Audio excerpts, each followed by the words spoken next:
కుమ్మెర ఘటన ఇప్పుడు తెలంగాణ రాష్ట్ర వ్యాప్తంగా చర్చ జరుగుతున్న ఇష్యూ ఇది.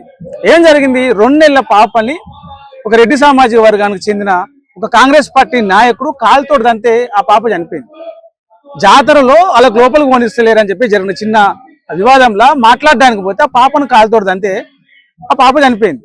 అసలు ఆ పాప అక్కడ లేనే లేదు, ఆ పాపకు ఆ ఘటనకు సంబంధమే లేదు, వాళ్ళు బాధితులు ఏం లేదు, అసలు ఏం జరగలేదని చెప్పేసి దాని మీద ఒక కొత్తగా ఒక సున్నం వేసి మొత్తం పాత గోడకు సున్నం వేసి కొత్త గోడలాగా వేస్తారు. అట్లా అది అక్కడ ఏం జరగలేదని చెప్పడానికి పోలీసులు కావచ్చు, కాంగ్రెస్ నాయకులు కావచ్చు శతవిధాల ప్రయత్నం చేస్తున్నారు. ఒక ఎంపీ అయి ఉండి బాధ్యతాయుతమైన పదవిలో ఉండి మలుగా అదే మాట మాట్లాడతారు. ఒక వాస్తవం. రెండోది, ఆ అమ్మాయి ఆ దెబ్బలు కొట్టినప్పుడు అక్కడ లేరనేది రెండోది. అదే కులానికి చెందిన రజక కులానికి చెందిన బాధితులు వాళ్ళు అదే కులం నుంచి ఎమ్మెల్యే అయిన వీర్లపల్లి శంకర్ ఆయన అదే మాట మాట్లాడతారు. వాస్తవానికి ఈ యొక్క గణేష్ యొక్క తల్లి వాళ్ళ చెల్లి అక్కడికి దర్శనానికి పోయిందనేది వాస్తవం.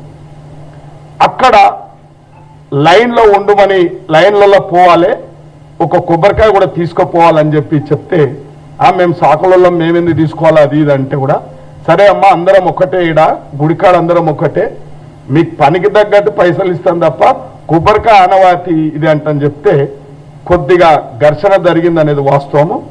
పోయినా ఆమె తోసుకొని పోయింది, దర్శనం చేసుకొని బయటకు వచ్చింది. దర్శనం చేసుకొని బయటకు వచ్చినాక గణేష్ అనే అబ్బాయి ఊర్లో ఉన్నాడు. ఊర్లో ఉంటే వాడు ఫోన్ చేసిండు ఇక్కడికి.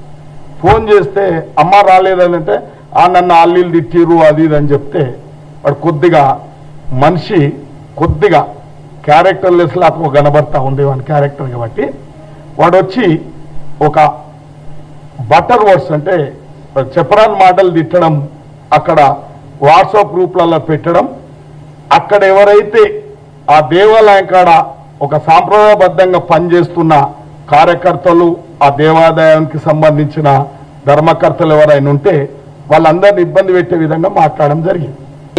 వాళ్ళని చట్టపరంగానే శిక్షించురి అని చెప్పేసి ఎక్కడ నెల 15 రోజుల నుంచి వాళ్ళు ఎక్కడ పడితే అక్కడ ధర్నాలు చేస్తూ ఉన్నారు, తిరుగుతూ ఉన్నారు, న్యాయం కోసం చెప్పులు అరిగేలాగా తిరుగుతూ ఉన్నారు, గొంతు వేయేలాగా మొత్తుకుంటా ఉన్నారు. కానీ ప్రభుత్వం నుంచి ఇప్పటివరకు వచ్చిన స్పందన జీరో.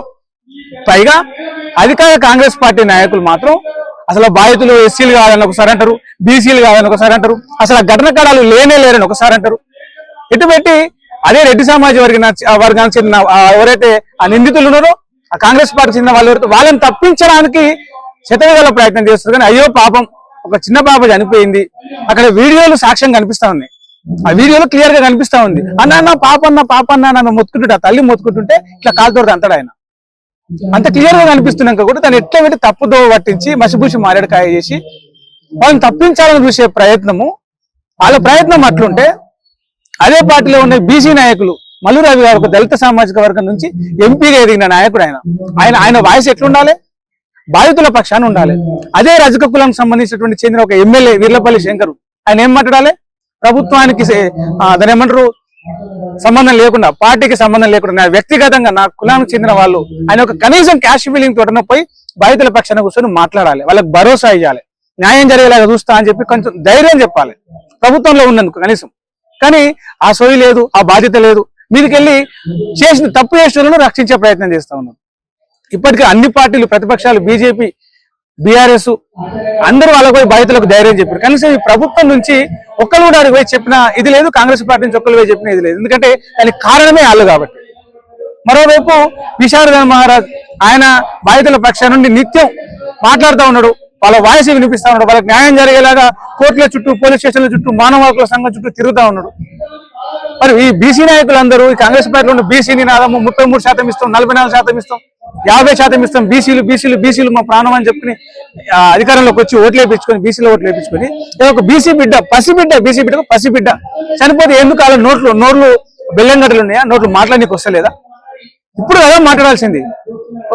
ఒక సామాన్యునికి అన్యాయం జరిగినప్పుడు, ఒక పసి పాప ప్రాణాలు కోల్పోయినప్పుడు మాట్లాడకపోతే మీ పార్టీలు ఎందుకు, మీ ప్రభుత్వాలు ఎందుకు, మీ అధికారాలు ఎందుకు, మీకు పదవులు ఎందుకు, అసలు మీరు ఎందుకు ఉండి దండుగా?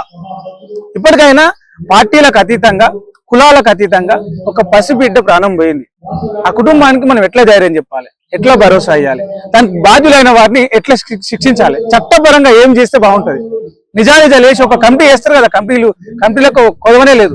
ఒక కమిటీ వేసి దాన్ని విచారణ చేసి బాధితులకు ధైర్యం చెప్పి న్యాయం చేసి నిందితులకు శిక్ష పడేలాగా చేస్తే ఈ వ్యవస్థల మీద, ఈ ప్రభుత్వాల మీద, ఈ పోలీసుల మీద కొంత నమ్మకం ఉంటది. అట్లా కాకుండా తప్పు చేసినోనికి వెనకలు నిలబడి సపోర్ట్ ఇచ్చినట్టుగా మాట్లాడితే తిరుగుబాట్లు, సమాజంలో వచ్చే ఉద్యమాలన్నిటికీ కొత్త ఏం కాదు తెలంగాణకు ఉద్యమాలు ఇవన్నీ. సో అలాంటివన్నిటి ఉత్పన్నం కావడానికి ఇలాంటి వ్యవస్థల పనితీరే కారణమవుతుంది. మనందరం కూడా ఆ కుమ్మేర బాధిత కుటుంబానికి, ఆ పసిపాపకు ఆత్మకు శాంతి చేకూరాలంటే వాళ్ళకి, ఆ కుటుంబానికి న్యాయం జరగాలని కోరుకుందాం. వారి పక్షాన మన వాయిస్ వినిపిద్దాం.